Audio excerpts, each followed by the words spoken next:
Masa Siti Aminah menekan Nabi Muhammad. Siti Aminah melempar ke payung Nangrah dalam kandungan Aminah. Aminah kandung Nabi tinjau hari tak rupawan Allah.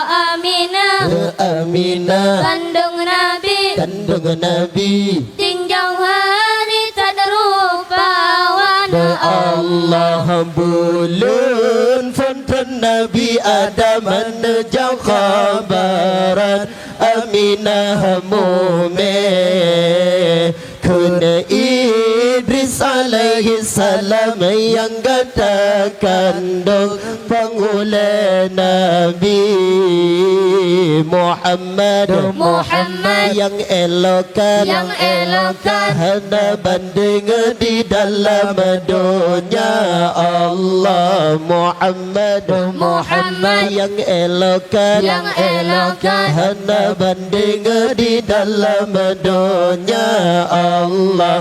Masa Siti Aminah memekun Nabi Muhammad. Siti Aminah melempar ke payung Nangrah dalam kandungan Aminah kandung Nabi tinjau hari tak rupawan Allah. Aminah kandung Nabi tinjau hari tak rupawan Allah. Bulun lelumpur